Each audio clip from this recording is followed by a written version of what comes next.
Literally यहाँ लोगों को समझ ही नहीं आता कि कार्टून और एनीमे में जमीन आसमान का फर्क होता है। मुझे भी ये सुनकर बहुत ही बड़ा शौक लगा कि हॉलीवुड का one of the finest director Quentin Tarantino भी एक एनीमे फैन है। मैंने इसकी हिस्ट्री को तुम्हारे लिए बिल्कुल सिंप्लीफाई करने के लिए सिंपली 4 भागों में डिवाइड किया है। गोल्डन एज मतलब एनीमे के गोल्डन डेज चल रहे थे। Today anime has become a massive cultural export for Japan. आज बच्चे बूढ़े जवान सब जापान का एनीमे देखते हैं, जहाँ इसकी रेसिपी में 2 सबसे मेन इंग्रेडिएंट्स आते हैं, जो अगर तुम्हारी रेसिपी में नहीं है तो चाहे तुम कितनी भी कोशिश कर लो तुम्हारा एनीमे बनेगा ही नहीं। Themes of honour, perseverance and team work are prevalent in anime like Naruto and My Hero Academia. That's why anime characters often display exaggerated emotions such as the iconic sweet drop. पर India आज तक अपना एक अच्छा anime नहीं बना पाया। यहाँ जब भी एनीमे बनाने की कोशिश हुई है अंत में रिजल्ट्स बेकार ही मिले हैं। एंड रही बात करण जौहर की, तो उन्हें तो नादानियां प्रोड्यूस करनी है, एब्सोल्यूट सिनेमा। बस मुझे डर इसी बात का लगता है कि कल को पता चल रहा है कि बॉलीवुड ने एनीमे में भी आइटम सॉन्ग ऐड कर दिया। I was tempted by your smile. I was tempted. Anime A style of animated story telling that originated in Japan, जिसे हमारे यहाँ इंडिया में आज भी कुछ लोग कार्टून समझते हैं। लिटरली यहाँ लोगों को समझ ही नहीं आता कि कार्टून और एनीमे में जमीन आसमान का फर्क होता है। लाइक कार्टून अगर हिमेश रेशमिया है तो एनीमे इमरान हाशमी है। कार्टून अगर KRK है तो एनीमे SRK है। एंड कार्टून अगर सोनू सूद है तो एनीमे लॉर्ड सोनू निगम जी है। मोरल ऑफ द स्टोरी की एनीमे कार्टून से बहुत ही ज्यादा डिफरेंट होता है। शुरुआत से ही कार्टून सिर्फ बच्चों की नीड को फीड करने के लिए बनाए जाते आए हैं। वहीं एनीमे की ऑडियंस का कोई पर्टिकुलर एज ग्रुप नहीं होता, क्योंकि ये बंदा भी एनीमे देखता है, ये भी एनीमे देखता है एंड ये बंदा भी एनीमे फैन है। लिटरली मुझे भी ये सुनकर बहुत ही बड़ा शौक लगा कि हॉलीवुड का one of the finest director Quentin Tarantino भी एक एनीमे फैन है। बट रुको, आई थिंक इसके ऊपर एक बहुत ही अच्छा सोर्स बन सकता है। क्या तुम्हें पता है हॉलीवुड के one of the greatest and acclaimed film maker director Quentin Tarantino एक बहुत ही बड़े एनीमे फैन है। उनकी कई आइकॉनिक मूवीज एंड उनके कुछ सीन्स एनीमे से बहुत ही ज्यादा इंस्पायर्ड हैं। लाइक उनकी 2012 में रिलीज हुई मूवी द जांगो अनचेन्ड एक लोन वुल्फ एंड कब नाम के एनीमे से इंस्पायर्ड थी। एंड उनकी 2003 में रिलीज हुई one of the iconic movie Kill Bill is heavily influenced by Lady Snowblood. Even Tarantino ने तो इस मूवी के एक बहुत ही इंपॉर्टेंट सीन को भी पूरा एनीमे स्टाइल में रखा था। And Tarantino even said in interviews that he wanted to make an anime version of Kill Bill volume 3 someday. और हमारे यहाँ आज भी कुछ मंदबुद्धि बालक एनीमे को कार्टून बोलते हैं। क्या बोलूं मैं इस पे। देख रहे हो कैसे तुम्हारे भाई ने एक लॉन्ग वीडियो में से एक छोटे से डॉट पर पूरा 40 सेकंड का शॉर्ट वीडियो बना दिया। भाई ऐसे ही निकालना पड़ता है कंटेंट, वरना 15-15 दिन की गैप से सिर्फ लॉन्ग वीडियोस डालूंगा जितने में तो चैनल की रीच की पूरी मापन एक हो जाएगी। इसीलिए बीच में छोटे छोटे शॉर्ट्स डालने पड़ते हैं। खैर हमारे टॉपिक पर वापस आते हैं, जहाँ हमें एनीमे के इस फैसिनेटिंग वर्ल्ड को और भी ज्यादा गहराई से जानने के लिए एक बार एनीमे के इतिहास में डुबकी लगानी पड़ेगी। लाइक एनीमे की हिस्ट्री क्या है, इसे किसने बनाया, क्यों बनाया, कब बनाया, आदि इत्यादि। जहाँ मैंने इसकी हिस्ट्री को तुम्हारे लिए बिल्कुल सिंप्लीफाई करने के लिए सिंपली 4 भागों में डिवाइड किया है। दिस हिस्टोरिक टाइमलाइन की शुरुआत हुई अर्ली 90s में, जब कुछ जापानीज फिल्म मेकर ने वेस्टर्न एनिमेशन इंडस्ट्री से इन्फ्लुएंस होकर अपनी फिल्म्स में कुछ एनिमेशन टेक्निक्स का इस्तेमाल शुरू किया। साल 1917 में एक शॉर्ट फिल्म नामाकुरा गतामा रिलीज हुई, जिसे जापानीज एनिमेशन इंडस्ट्री का फर्स्ट नोन एनीमे माना जाता है। जिसके बाद धीरे धीरे कई और फिल्म मेकर्स ने भी एनीमे में अपना इंटरेस्ट दिखाना शुरू कर दिया। बट इस टाइम तक जापान में एनीमे सिर्फ इंट्रोड्यूस हुआ था। अभी सिर्फ एनीमे की कुछ रूट्स चालू हुई थी, इसका वहाँ प्रॉपर्ली ग्रो करना अभी भी बाकी था। सो उस टाइम के सिनेरियोस को देखते हुए आई थिंक हम हमारी इस हिस्टोरिक टाइमलाइन में इस 90s से 30s के आसपास के टाइम पीरियड को अर्ली बिगनिंग्स का नाम दे सकते हैं। जिसके बाद हम 1940 से लेकर 1950s के आसपास के टाइम पीरियड को पोस्ट वॉर एरा एंड 1980 से 1990s तक का टाइम गोल्डन एज एंड 2000 से प्रेजेंट टाइम तक के टाइम पीरियड को मॉडर्न एरा का नाम देंगे। जहाँ सबसे पहले अगर हम बात करें पोस्ट वॉर एरा की, तो आफ्टर वर्ल्ड वॉर 2 जापान की एनिमेशन इंडस्ट्री धीरे धीरे ग्रो करने लगी। जिस ग्रोथ के पीछे American cartoons and Disney films के इन्फ्लुएंस का बहुत ही इंपॉर्टेंट रोल था। बिकॉज जापानीज फिल्म मेकर्स इन्हीं वेस्टर्न कार्टून से इंस्पायर होकर अपने स्टाइल में एनिमेशन करने की कोशिश करते थे। आर्टिस्ट ओसामा तेजुका, जिन्हें गॉड ऑफ मांगा कहा जाता है, उन्होंने अपनी एनिमेटेड सीरीज एस्ट्रो बॉय के साथ पूरी जापानीज इंडस्ट्री में एक रेवोल्यूशनरी काम किया। 1963 में रिलीज हुई सीरीज को एनिमे हिस्ट्री की first popular anime TV series के रूप में कंसिडर किया जाता है। जिसके बाद अगर हम बात करें एनिमे की की इस गोल्डन एज वाले पीरियड की, तो इसके तो नाम से ही पता चलता है कि इस टाइम में क्या हुआ होगा। गोल्डन एज मतलब एनिमे के गोल्डन डेज चल रहे थे, बोले तो अच्छे दिन, सुनहरे पल। बिकॉज 1980 से 1990s के बीच हमें बहुत सारी iconic anime movies and series देखने को मिली, जैसे Dragon Ball, Sailor Moon, Neon Genesis and Studio Ghibli films like My Neighbour Totoro और Spirited Away. During this period anime became a global phenomenon. अब अगर बात करें मॉडर्न एरा की, तो आज के टाइम एनिमे कितना ज्यादा पॉपुलर है ये बात आई थिंक मुझे बताने की जरूरत नहीं पड़ेगी। बिकॉज अगर तुमने इस वीडियो पर क्लिक किया है एंड यहाँ तक ये वीडियो देख रहे हो, दैट्स मीन 100% तुम भी एक एनिमे फैन हो।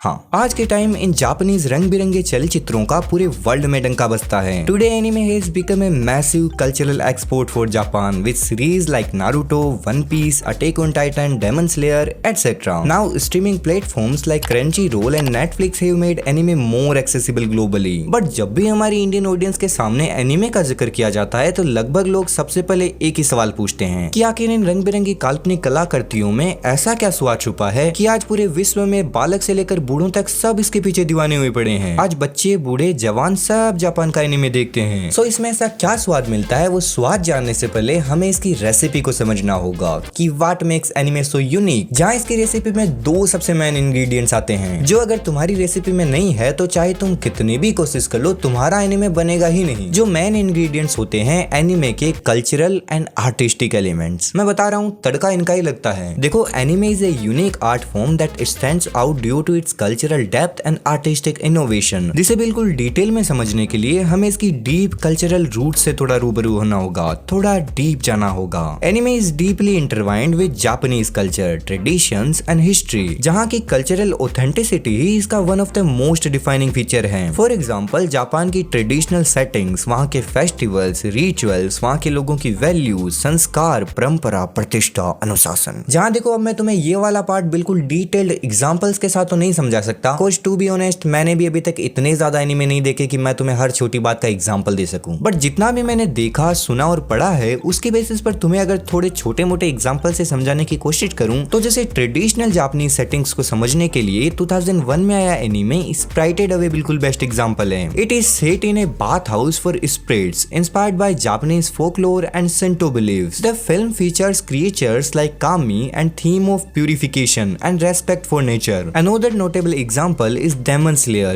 It incorporates elements of Taisho era Japan, including traditional clothing, architecture, and the use of katana, बोले तो Japanese swords. And अगर बात करें Japanese festivals and rituals वाले anime examples की, तो 2016 में रिलीज हुई animated film Your Name and 1988 की My Neighbor Totoro, I think इसके कुछ बेस्ट एग्जाम्पल्स हैं। In Your Name, the Kuchi Kamije means a ritual shake and the Musumbi means tying of threads are central to the story, reflecting Shinto practices. And My Neighbor Totoro features the spirits means dust bunnies from Japanese folklore and the iconic cat bus, a whimsical take on traditional yokai, जिसका मतलब होता है super natural creatures. जिसके बाद Japan के culture का जो main highlighting point है, वो है वहाँ के लोगों की वैल्यूज, वही परंपरा, प्रतिष्ठा, अनुशासन। For example, themes of honour, perseverance and team work are prevalent in anime like Naruto and My Hero Academia. And the concept of WA harmony is often reflected in how characters resolve conflicts. अब बात करते हैं anime की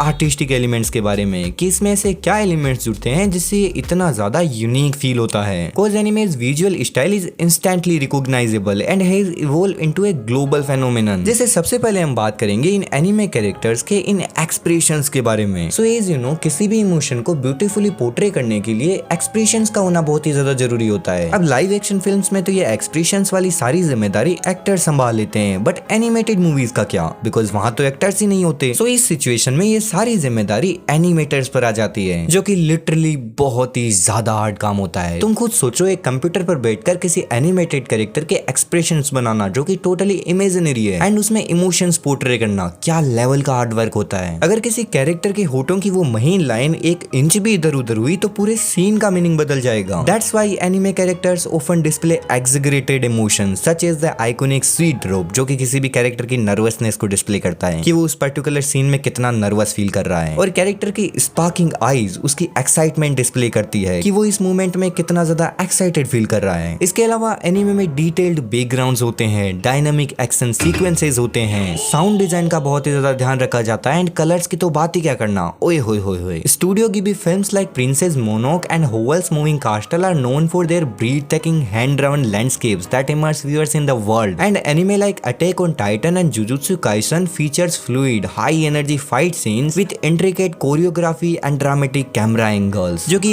दिखने में गोड level लगते हैं। एक अलग ही तरह का सेटिस्फेक्शन मिलता है, प्लेजर मिलता है। एंड एक चीज जो मुझे पर्सनली एनिमे में बहुत ही ज्यादा पसंद है वो है इसकी कॉम्प्लेक्स स्टोरी टेलिंग एंड इसकी unique themes. Anime is not afraid to tackle deep, mature and often philosophical themes, making it appealing to a wide range of audiences. अब मेरी तरह तुम्हारे दिल में भी एक सवाल आता होगा कि आखिर इंडिया में आज इतने ज्यादा लोग एनिमे देखते हैं, इतनी बड़ी एनिमे की ऑडियंस है, इसके बावजूद भी इंडिया अपने खुद की ओन एनिमे क्यों नहीं बनाता?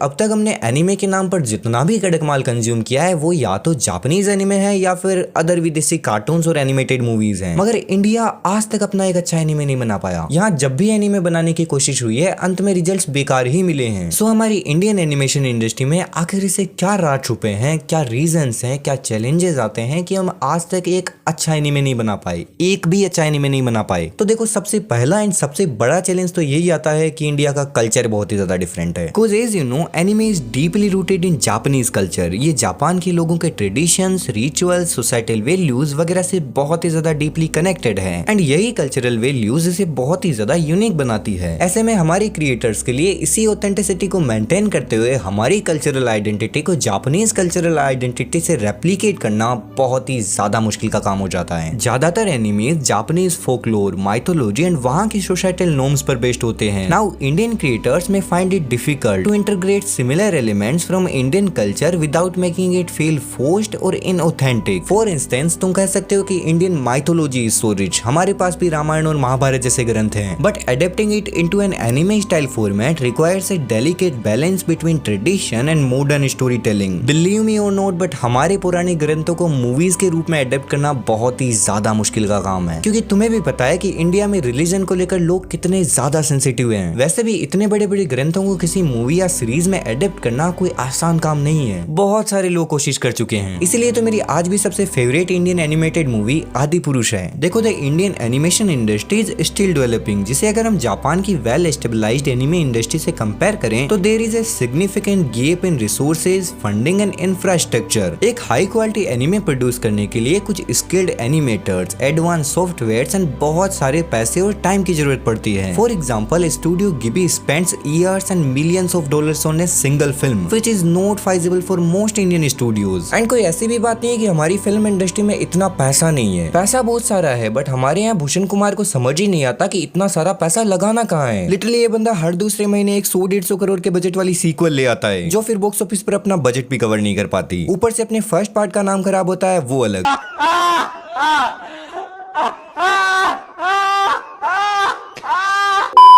एंड रही बात करण जौहर की, तो उन्हें तो नादानियां प्रोड्यूस करनी है, एब्सोल्यूट सिनेमा। खैर, मैं एक बार को ये बात मान भी लूं कि किसी स्टूडियो ने एनिमे बनाने की हिम्मत कर भी ली, फिर भी हमारे पास talented animators, animation tools and softwares बहुत ही ज्यादा लिमिटेड हैं। Anime often uses a mix of traditional hand drawn techniques and modern digital tools which require specialised training and equipments. And you know, there is a lack of specialised training in anime style animation and story telling, because anime की एक type of distinct art style such as exaggerated expressions, detailed backgrounds, dynamic action sequences वगैरह वगैरह requires specific skills that are not widely taught in Indian animation schools. For example, creating the fluid fight scenes in Naruto or the emotional depth in Violet Evergarden demands a high level of expertise. And you know, anime is known for its bold, unconventional storytelling and its willingness to explore complex themes. But हमारे यहाँ तुम्हें भी पता है कि artist को इतनी ज्यादा क्रिएटिव फ्रीडम नहीं मिलती, खासकर सिनेमा में। यहाँ तो बहुत ज्यादा रेस्ट्रिक्शन है। Indian content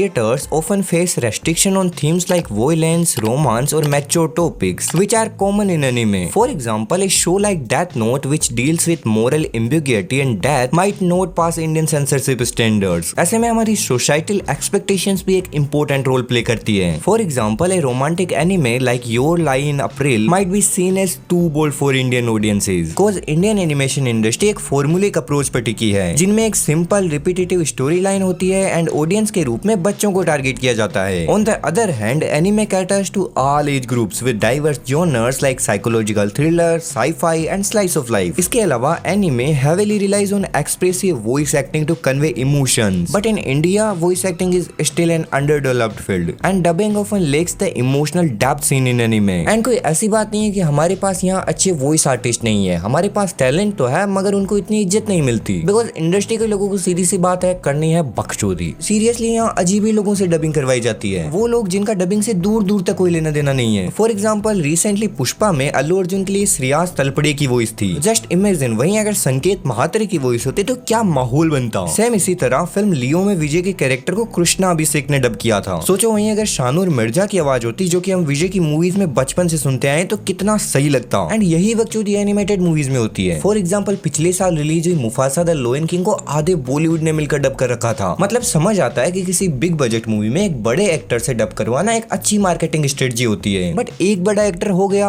it's enough. अब कम से कम बाकी कैरेक्टर्स को तो वॉइस आर्टिस्ट से डब करवाओ. मैं बता रहा हूँ जिस दिन इंडियन एनिमेशन इंडस्ट्री ने ये सारे चैलेंजेस फेस कर अपनी बकचोदी छोड़कर एक अच्छा एनिमे बना दिया उस दिन की सुबह का सूरज दक्षिण से निकलेगा. बस मुझे डर इसी बात का लगता है कि कल को पता चल रहा है कि बॉलीवुड ने एनिमे में भी आइटम सॉन्ग ऐड कर दिया.